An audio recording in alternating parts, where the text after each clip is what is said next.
years ago, I had this friend. You know the kind of someone you instantly click with. You'd laugh together, share everything, and nothing feel off limits. We got really close really fast. It was the kind of friendship people search for. But over time, things started to change. She started making little jokes at my expense, calling me dumb, but always in a playful way, she said. I didn't like it, but instead of speaking up, I stayed quiet. I brushed it off and told myself it wasn't a big deal. But it was. And I no longer felt safe or seen, just drained. I eventually told her I had set a boundary, but because I had waited so long, she didn't understand. She was confused, maybe even hurt, and she couldn't adjust. That experience taught me something important. Setting boundaries isn't just about protecting yourself.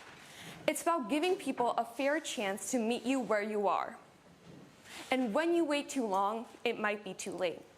So today I want to talk about something that we all need, but many of us avoid: boundaries. So what are boundaries? Setting boundaries is the process of establishing limits and guidelines for how we want to be treated by others and ourselves.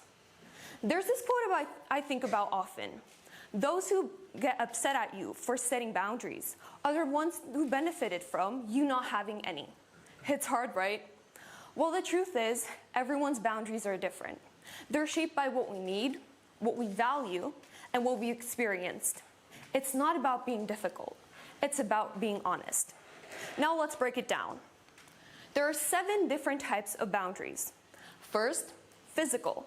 You might not like hugs, and that's totally fine. Emotional. Maybe you're not ready to share something personal. Intellectual. Your opinions and thoughts deserve respect, even when others disagree. And time. Maybe you have to say no to a hangout because you need time to recharge after school. Material.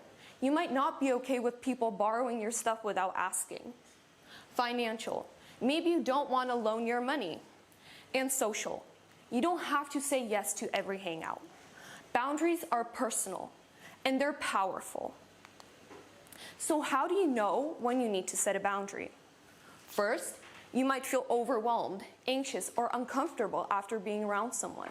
You're constantly being pressured, touched, or interrupted, and sometimes you just gotta say no.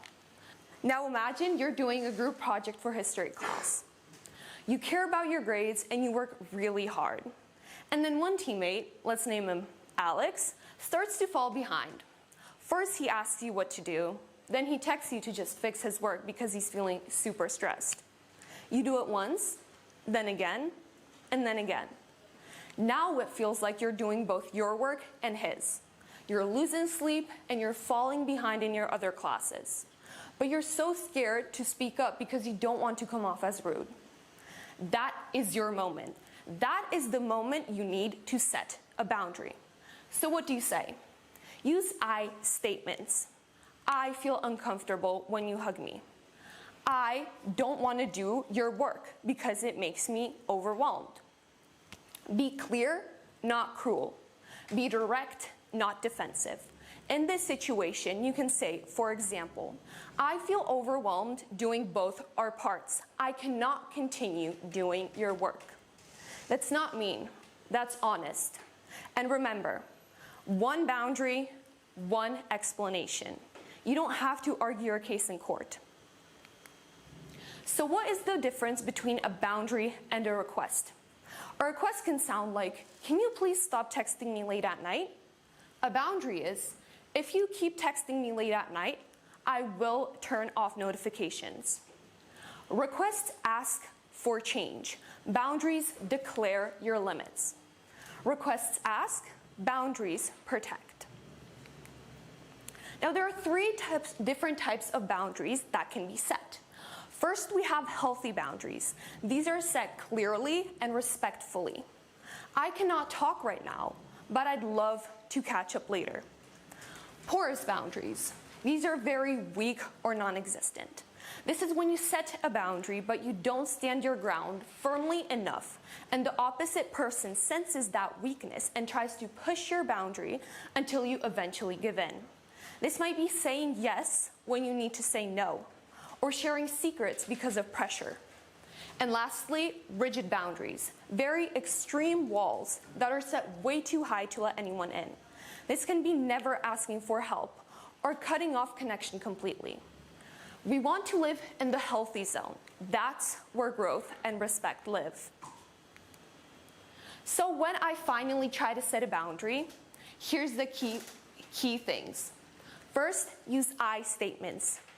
I feel uncomfortable when you do this to me. I feel overwhelmed when you put me on the spot. Be clear, calm, and direct while communicating your thoughts, your feelings, and your boundaries. And avoid over-explaining. Here's an example of a tough situation. If you start raising your voice, I will exit this conversation, and then walk away. You're not being dramatic. You're being respectful of your peace. Now, let me be clear. Setting boundaries isn't selfish. It's about self-respect. Boundaries don't push people away. They show them how to love and respect you better. They protect your time, your energy, and your mental health. And yes, it takes practice, so start small. Be kind but firm. Honor your needs, because your needs matter. Your peace matters. So try setting just one boundary this week. It just might be the change you need in your life. Thank you.